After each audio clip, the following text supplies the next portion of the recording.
Assalamualaikum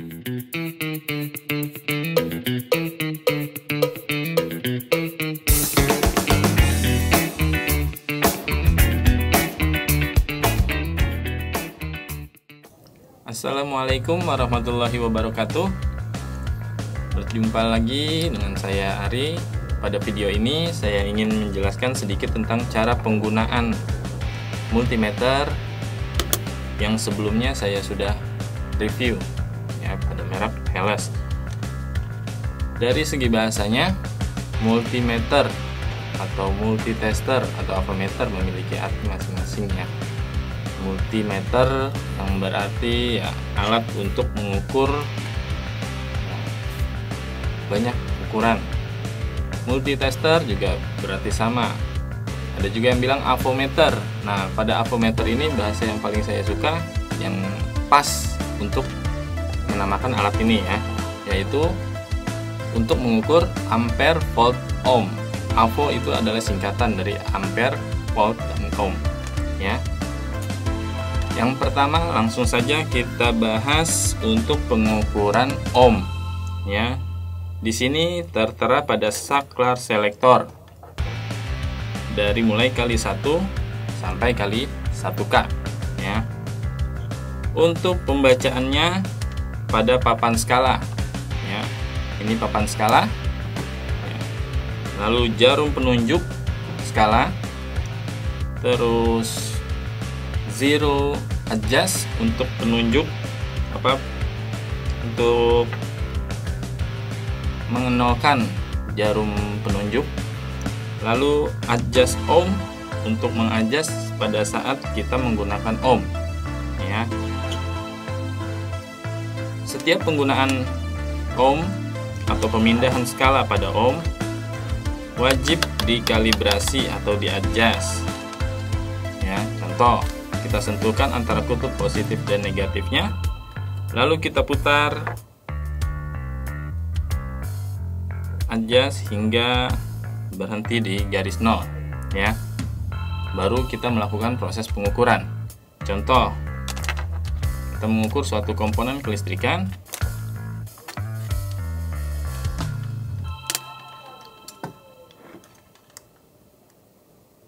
Oke.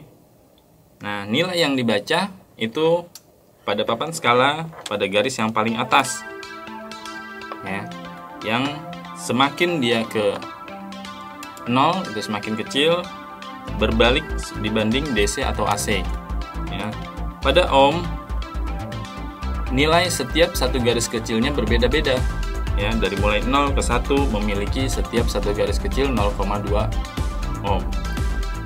Dari 1 ke 2 masih sama 0,2 ohm, 2 ke 3 1 ohm ya, dan seterusnya sesuai garis kecil yang ada ya. Tinggal dilihat atau dijumlahkan saja. Oke. Contoh lagi, kita mengukur suatu komponen ya. Ini putus yang menandakan jarum tidak bergerak. Oke. Jika dia mendapat nilai, berarti suatu komponen itu bagus. Nah, untuk pembacaan nilainya, hasil ukurnya dikalikan, jangan lupa ya, hasil ukurnya dikalikan dengan skala yang kita gunakan. Contoh, kita menggunakan kali 1, maka hasil ukur tidak perlu dikalikan ya. Jika menggunakan kali 10, maka hasil ukur dikalikan 10. Contoh, kita mengukur suatu komponen mendapatkan nilai misalkan berhenti di posisi 0,4, maka hasil ukurnya dikalikan 10 menjadi 4 ohm ya. Begitu pula seterusnya dikali 100 atau kali 1K ya, hasil ukurnya dikalikan dengan skala yang kita gunakan. Itu jangan lupa ya.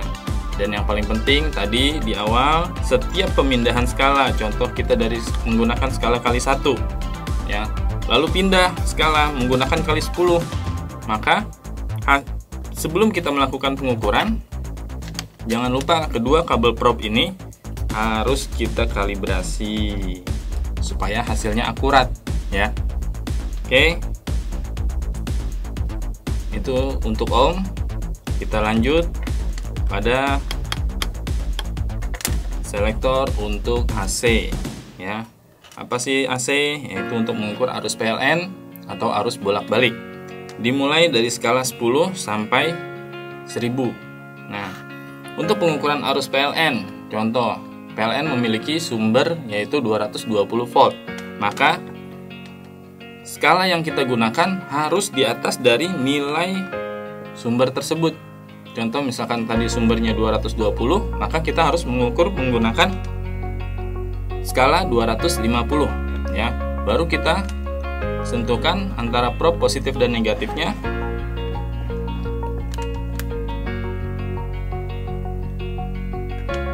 Pada sumber. Oke.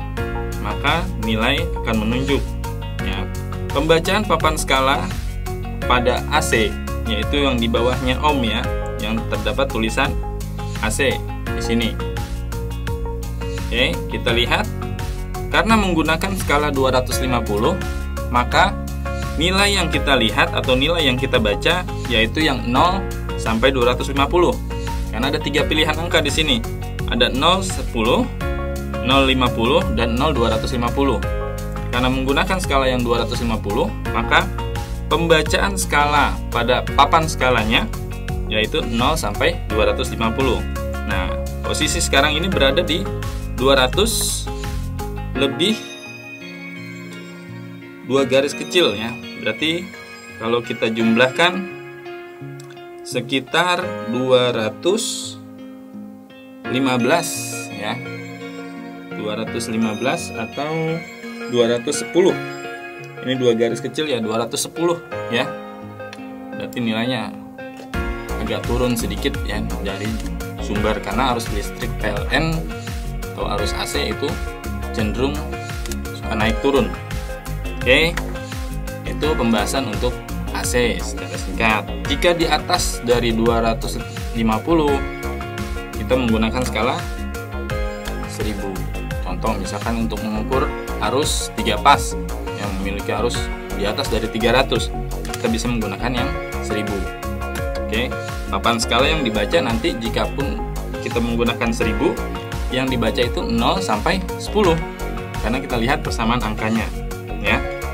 Oke, sampai situ untuk AC. Sekarang DC ya. Penggunaan DC volt di sini ya dimulai dari 0,25 volt hingga 1000 volt ya.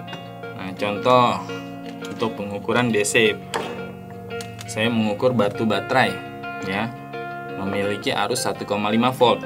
Nah, maka papan skala yang dibaca nanti jika kita menggunakan skala 2,5 ya, maka papan skala yang kita lihat 0 sampai 250.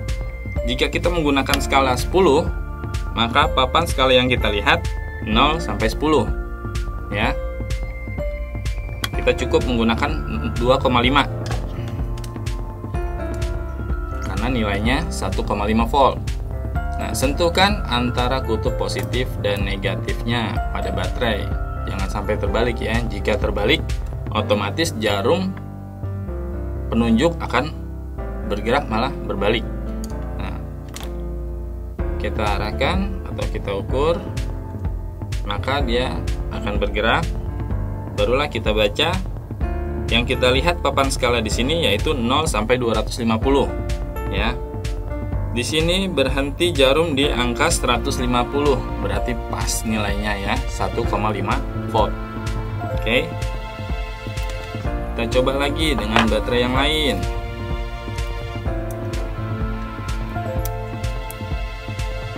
Nah, ini agak kurang sedikit. Dia hanya 145, nilainya 145 volt. Karena kita menggunakan skala 2,5 volt, maka hasil ukurnya disesuaikan dengan skala yang kita gunakan, maka dibagi ya hasil ukurnya. Ini nilainya ratusan dijadikan satuan. Oke, dari 150 atau 145, maka hasilnya itu yaitu 1,45 volt. Oke. Karena yang dilihat 0 sampai 250. jika kita menggunakan skala 10,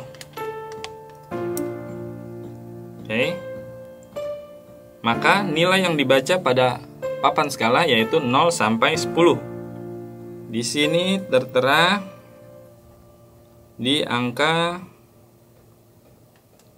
DC 1 volt lebih ya, 1,45 ya, 145, belum sampai 2. Nah, kekurangannya itu jika kita menggunakan skala yang lebih besar jauh, 2 kali lipat lebih besar, pembacaannya kita agak sulit ya. Makanya kita cukup menggunakan skala 2,5 di atas lebih besar dari sumber ya, 1 tingkat di atas lebih besar dari sumber, maka hasil ukurnya kita mudah membacanya, yaitu 150 atau 145, maka dijadikan satuan yaitu 1,45 volt. Oke, sampai sini dulu penjelasan saya sedikit tentang cara penggunaan avometer atau multimeter analog ini. Oke, semoga bermanfaat, menjadi insight buat kita semua, dan menjadi patokan untuk pengukuran, bahwa pengukuran menggunakan multimeter analog ini butuh cara pembacaan atau pembelajaran lagi dibanding dengan avometer yang digital. Kalau digital kita hanya tinggal melihat layar LCD sudah tertera angkanya. Kalau di avometer analog ini kita harus melihat secara detail dan kita harus bisa membaca tiap-tiap garis kecilnya. Oke, sampai di sini dulu. Kalau ada kekurangan dari cara penjelasan saya, mohon dimaafkan ya. Boleh dikasih kritik dan sarannya. Jika suka dengan video ini, jangan lupa like, share, comment, and subscribe. Oke, sampai di sini dulu. Saya Ari. Assalamualaikum warahmatullahi wabarakatuh.